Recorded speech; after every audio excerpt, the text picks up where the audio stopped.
My name is Dr. Lenora Quinn, diagnostic radiologist, 17 years reading scans for a living. Last Saturday, I walked into my brother's backyard in Mobile, Alabama for his wife's gender reveal party. Sloane spotted me the second I stepped through the gate. She was glowing white sundress stretched tight over the bump, and she practically ran over with that glossy 4D printout in her hand. "Look, Lenora. Our little princess is perfect, right?" She shoved the photo under my nose, eyes shining. They even gave us the heartbeat bear. I took one look. The shadows were wrong. The facial contour had that telltale smudged edge I'd seen 100 times when I used to moonlight reviewing images for Keepsake Studios. Same recycled stock overlay, same lazy Photoshop blend on the nose and chin. My stomach dropped straight through the floor. I forced a smile, handed the picture back, then grabbed my brother's wrist before he could walk away with another beer. "Knox. Laundry room. Now." He laughed at first, thought I was joking. When he saw my face, the smile died. Inside the empty room, I closed the door and kept my voice low. "That's not a baby in the picture." His whole body froze. "What the hell are you talking about?" "I'm telling you right now, whatever she's carrying, it's not a princess. It's not even a pregnancy." The muffled countdown for the balloon pop started outside. 50 people chanting, 10, 9, 8. I looked him dead in the eye. "We have minutes before that balloon explodes and changes everything. Listen to me. Have you ever looked at an ultrasound photo and suddenly felt ice run down your spine? Drop your story in the comments. I read every single one. And whatever you do, don't click away, because what happened next destroyed my entire family." Knox was still holding his beer thumb, rubbing the cold aluminum like it could erase what I'd just said. He let out a short, sharp laugh that didn't reach his eyes. "Here we go again," he muttered. "Lenora the perfectionist strikes. Sloane's finally happy for once, and you can't stand it." I opened my mouth to answer, but the sliding glass door burst open behind us. Mom marched straight in pink team girl sash across her chest, face already flushed from 2 mimosas and 5 years of waiting for a granddaughter. "What's going on in here?" Thelma Quinn demanded, eyes narrowing at me. "People are asking where the aunt-to-be disappeared to." Knox rolled his eyes. "She's doing her thing, Mom. Says the ultrasound picture is fake or something." Thelma's hand flew to her heart like I'd slapped her. "Fake Lenora, that little girl has my nose. I've been staring at her every night before bed." Dad appeared in the doorway a second later, balancing 3 plates of cupcakes. Floyd Quinn had been quiet all afternoon, but now he set the plates down and gave me the same disappointed look he used when I brought home a B in 8th grade.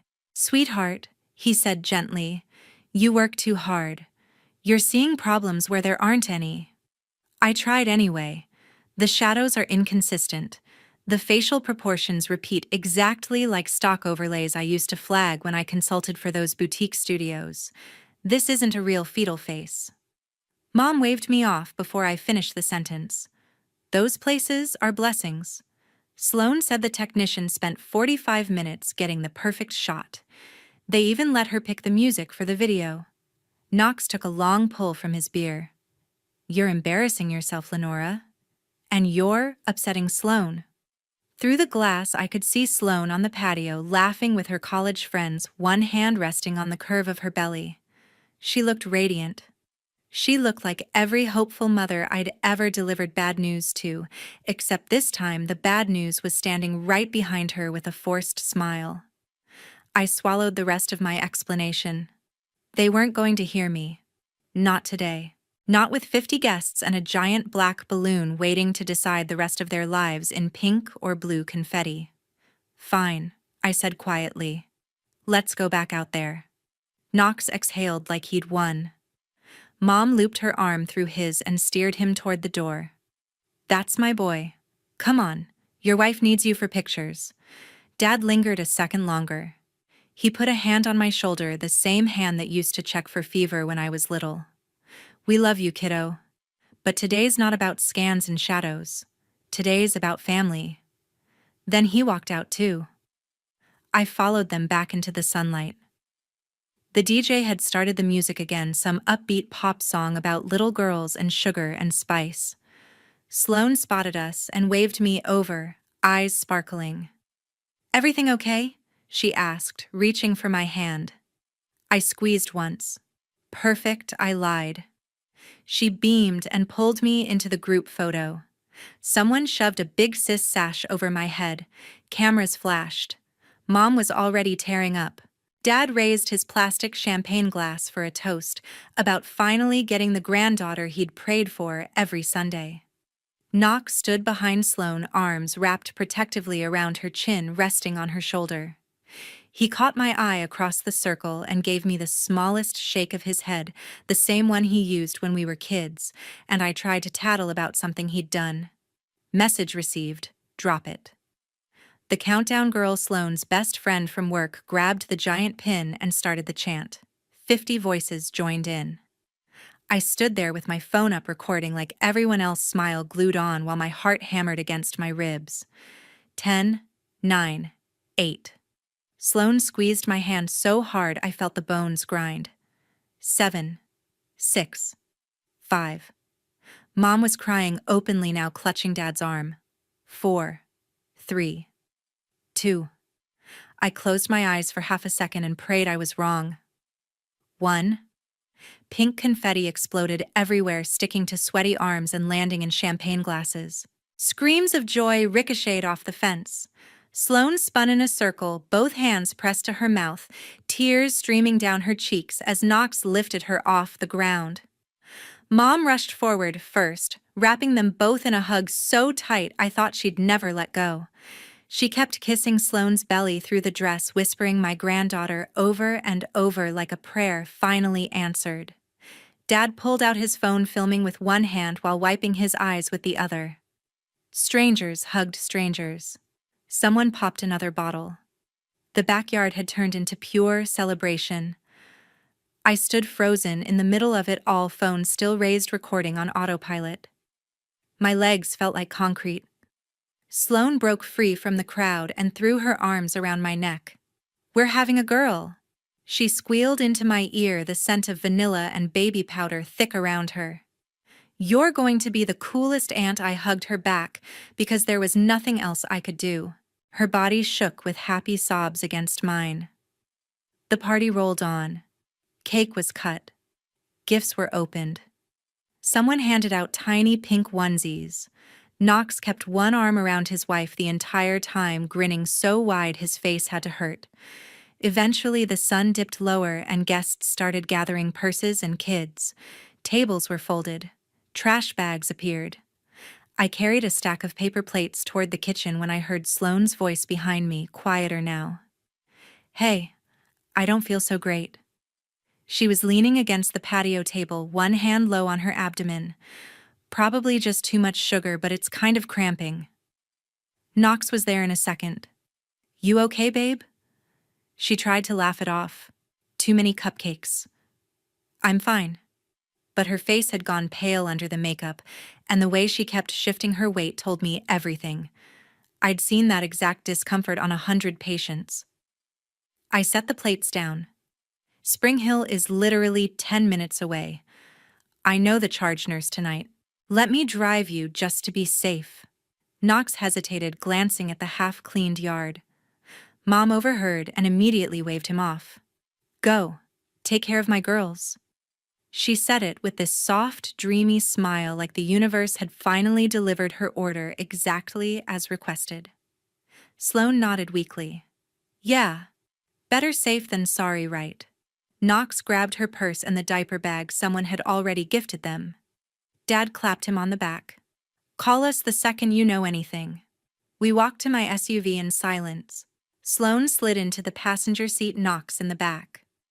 The leftover pink confetti still clung to our clothes like evidence. I backed out of the driveway while Knox rubbed circles on his wife's shoulder. "It's probably nothing," he said, more to himself than to her. "Maybe indigestion." Sloane leaned her head against the window. "I just want her to be okay." I kept my eyes on the road. 12 minutes door to door. I'd made the drive 1,000 times. The ER entrance was quiet for a Saturday night. I badge swiped us through the staff door so we skipped triage.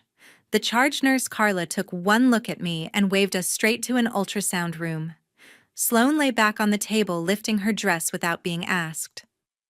Knox held her hand so tight his knuckles went white. Carla squirted gel and placed the probe low on Sloane's belly. The room filled with the familiar whoosh of the machine. I stood at the foot of the bed, arms crossed, watching the screen the way I'd watched 10,000 others. And there it was. A large, complex mass filling most of the left ovary. Cystic areas, solid components, thick septations. No gestational sac. No fetal pole. No heartbeat. Carla's eyes flicked to me. She knew exactly who I was and what I was seeing. Sloane stared at the ceiling, waiting for the money shot that never came. Knox leaned closer to the monitor. "Where is she?" His voice cracked. "Where's our daughter?" The room went perfectly still except for the hum of the ultrasound. I finally spoke soft, but clear. "There is no daughter, Knox." Sloane turned her head slowly toward the screen, like she was just realizing the image wasn't going to change. Knox kept waiting for someone to tell him it was a joke. No one did. Dr. Elena Morales walked in, white coat, flapping hair pulled back in the same messy bun she'd worn since residency. She took one look at me and understood everything without a word. "Lenora, you want to run this or should I?" I shook my head once. "You do it. I'm family." She nodded, rolled the stool over and took the probe from Carla. The screen refreshed with a cleaner, higher resolution image. The mass dominated the left adnexa, 15 centimeters, multiloculated, mixed solid and cystic components, vascular flow on Doppler. Classic complex ovarian mass, no intrauterine pregnancy, no yolk sac, nothing.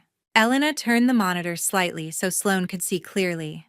"Sloane," she started, voice gentle but clinical, "there is no pregnancy. What we're seeing is a large complex mass on your left ovary. It's been growing for a while and it's pressing on everything around it. That's why you've been feeling movement and why your blood tests came back positive for pregnancy hormones. Some of these masses produce HCG." Sloane stared at the gray and black swirl on the screen, as if it might rearrange itself into a baby if she looked long enough. Her lips parted but no sound came out. Knox finally found his voice. "Wait. What? There has to be a mistake. She's 22 weeks. We've seen the heartbeat. We have videos." Elena kept her tone even. "Keepsake ultrasound boutiques are not regulated the same way hospitals are in Alabama. They're not required to have a licensed sonographer or a physician review. Some of them enhance images. Some use stock footage. Some do worse." Sloane's hand slowly dropped from her belly to the bed rail. The color had drained completely from her face. Knox stepped closer to the monitor, eyes darting across the image like he could will a fetus into existence. "This can't. We paid extra for the 4D package. They let us record the heartbeat." I spoke for the first time since we entered the room.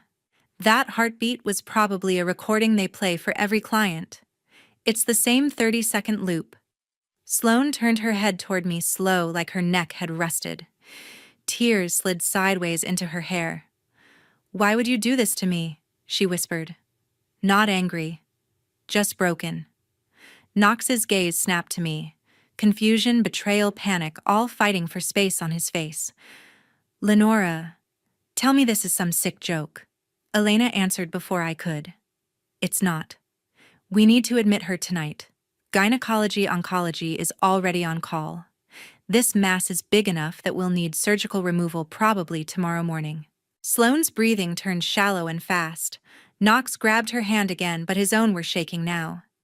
Elena continued. "The good news, if there is any, is that these are often benign. Dermoid endometrioma, cystadenoma. Lots of possibilities. We won't know until pathology, but the majority in women your age are not malignant." Sloane let out a sound that wasn't quite a laugh and wasn't quite a sob. "Benign. Great. I grew a 15-centimeter non-cancerous lie instead of a daughter. Knox looked like someone had punched him in the chest. He kept opening his mouth and closing it again. I stayed by the door, arms folded tight, feeling the weight of every second. Elena printed a few still images and handed them to Sloane. "These are real. This is what's actually inside you right now. I'm sorry." Sloane took the prints with trembling fingers, stared at them, then let them fall to the floor like they burned her. Knox finally looked at me, eyes red. "You knew. Back at the house. You knew, and you let us pop that balloon anyway." I didn't answer. There was nothing that wouldn't sound cruel. Elena stood. "I'm going to get the consent forms and page Dr. Harrison. Lenora, maybe step outside with me for a minute." I followed her into the hallway. The door clicked shut behind us. She leaned against the wall, exhaled. "I'm sorry, friend. That was brutal." "Yeah." My voice sounded far away. "It's only gonna get worse." Back in the room, Knox had pulled the chair as close to the bed as possible.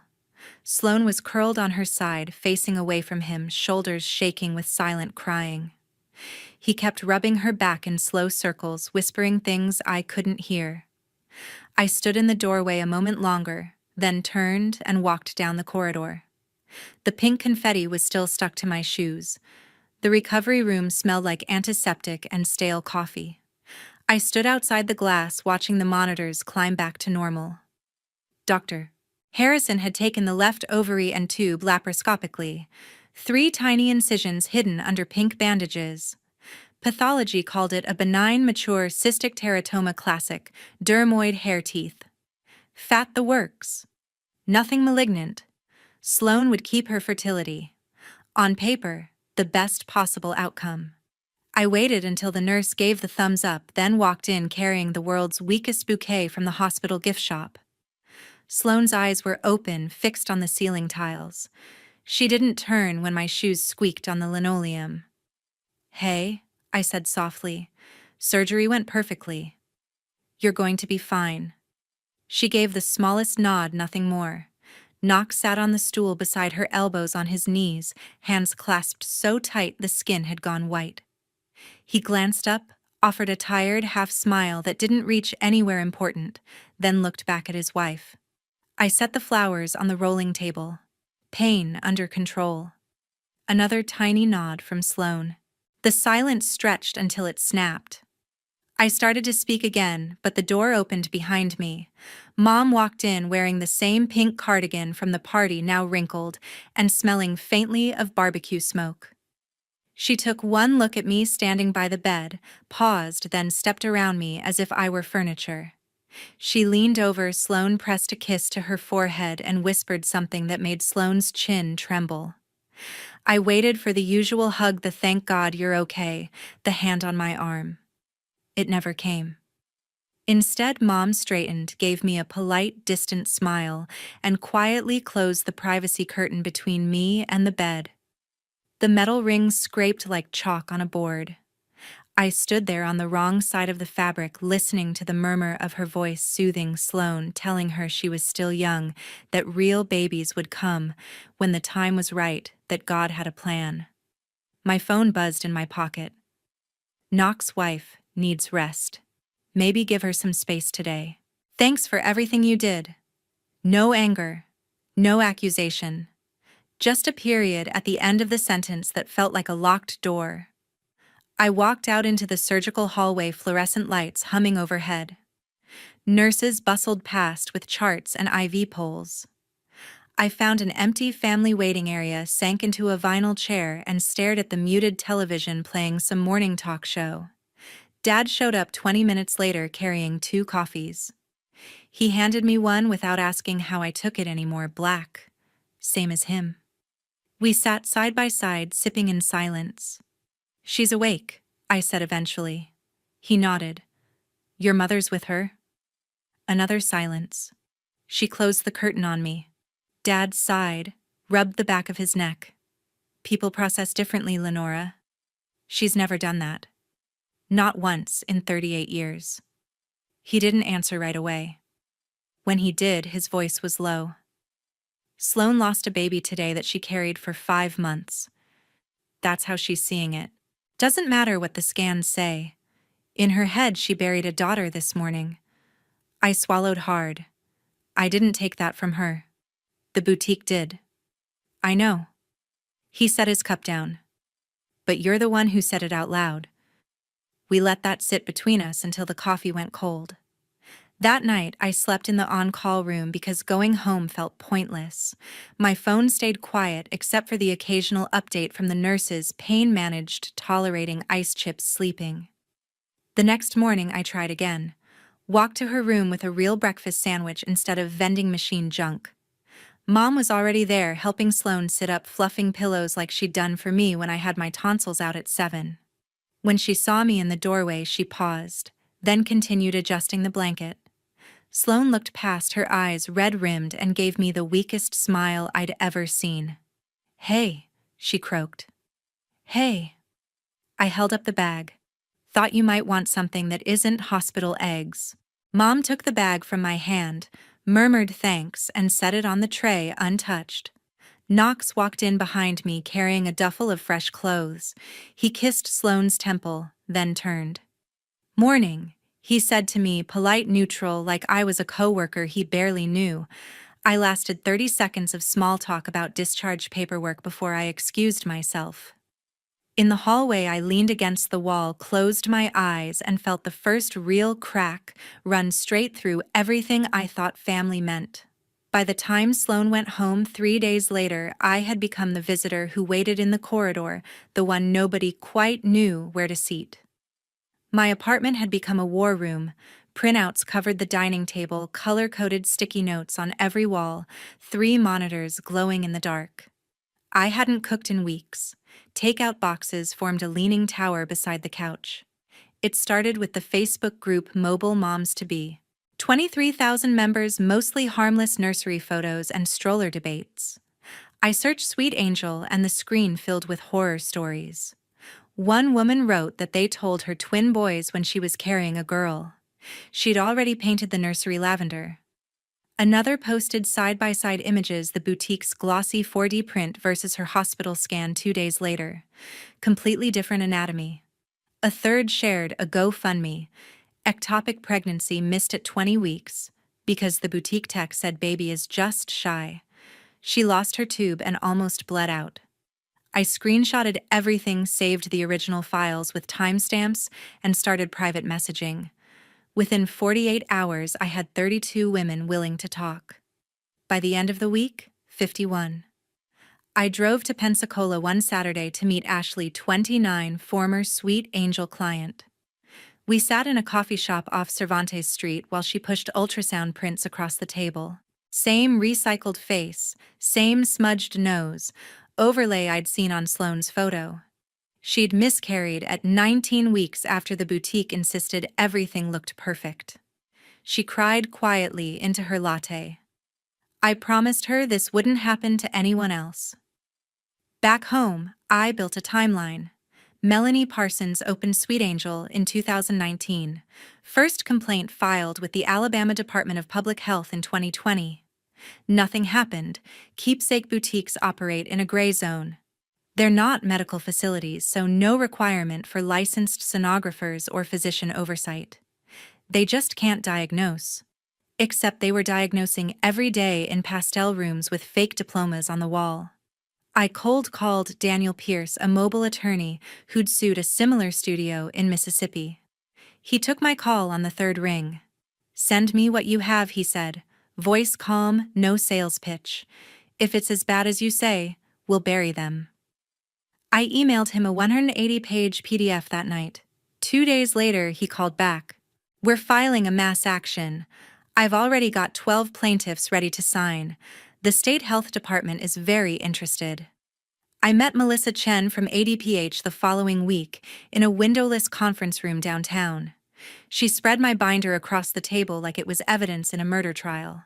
"This is the most comprehensive packet I've ever received from a private citizen," she said, flipping through highlighted statutes.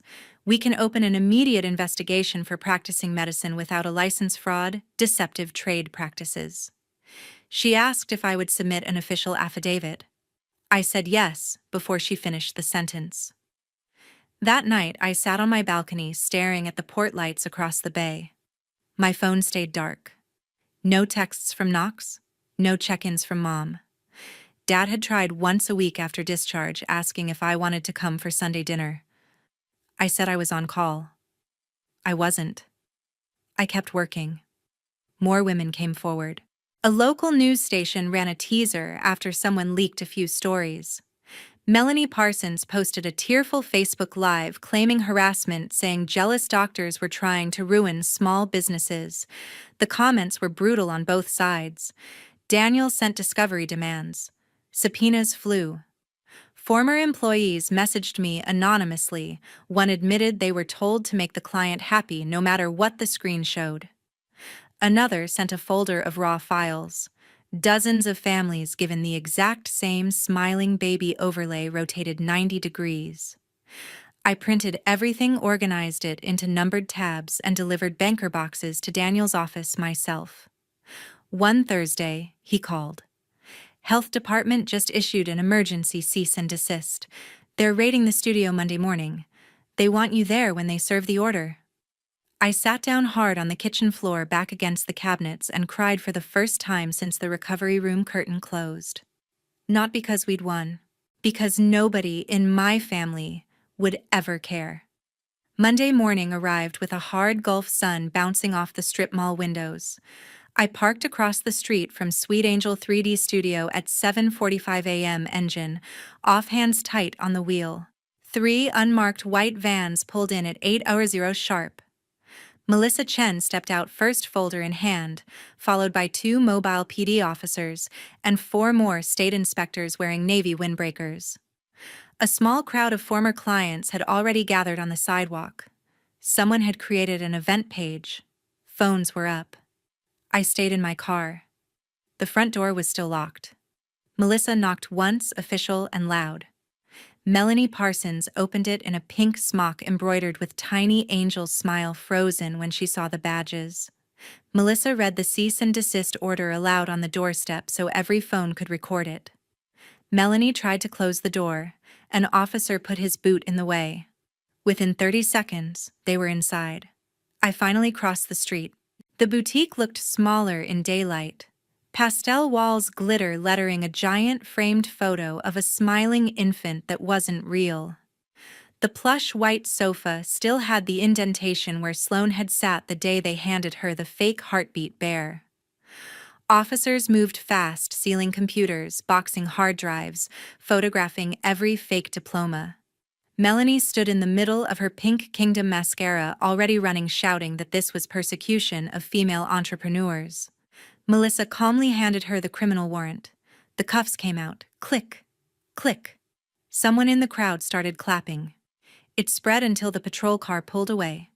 5 months later, I sat in the witness box of the Mobile County Courthouse, right hand raised, swearing to tell the whole truth.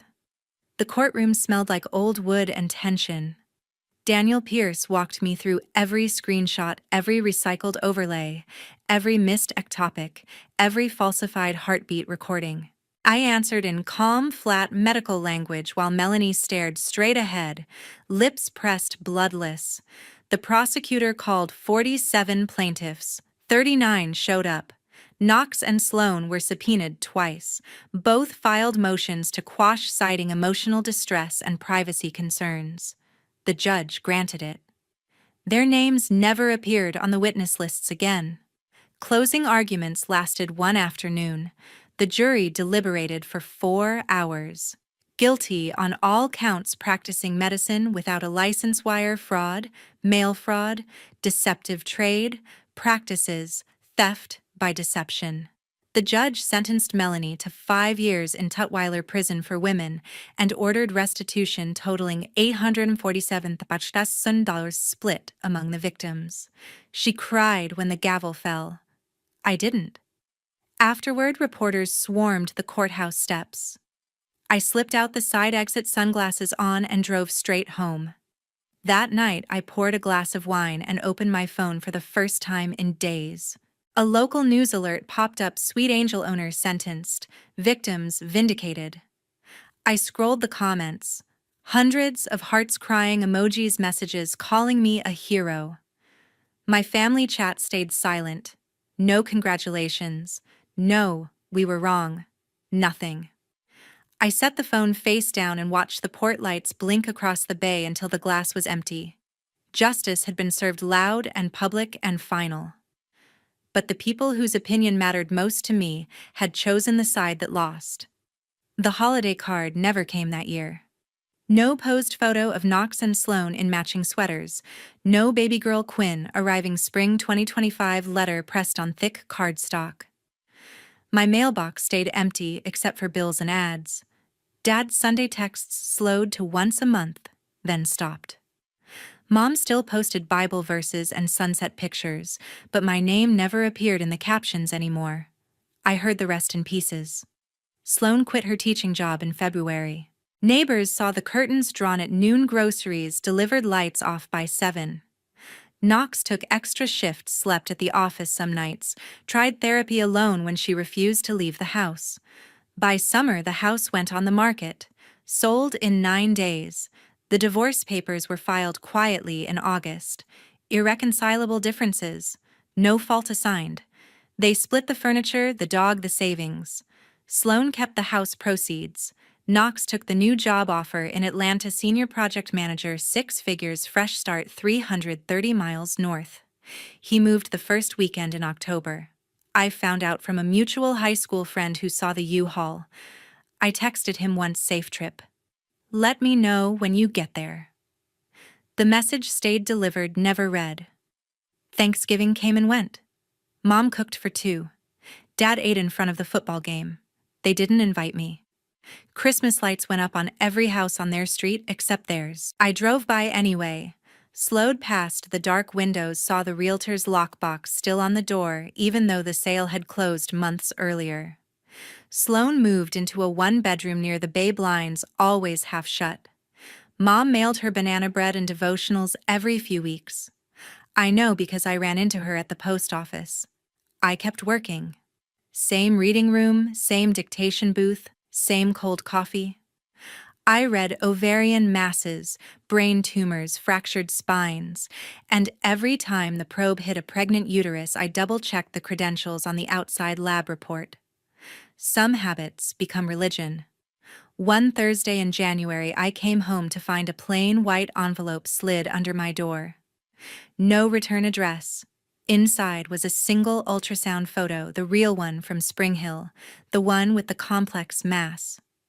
On the back, in Knox's handwriting, "You were right. I'm sorry." Nothing else. No phone number. No explanation. I taped it to the fridge next to the takeout menus and left it there. 8 months after the sentencing, I stood in my kitchen at 2 a.m. staring at that photo while the city slept outside my window. Here's what I know now. Truth is a scalpel. It can save a life or cut out the heart of every relationship you thought was permanent. Sometimes it does both at once. I saved Sloan's life. I exposed a predator who hurt dozens of women. I did the right thing every step, every sleepless night, every affidavit. And I still lost my only brother. Some victories leave you standing in an empty house holding pieces that will never fit back together. So if you're watching this and you're scared to speak up about a fake ultrasound, about a doctor who dismisses you, about anything that feels wrong in your body or your life, do it anyway. The fallout might be brutal. People you love might choose silence over you. They might never forgive you for being the one who refused to look away. But someone else's future could depend on your voice today. I paid the highest price I could imagine for doing the right thing. I'd do it again in a heartbeat. Because some truths are bigger than family. They have to be.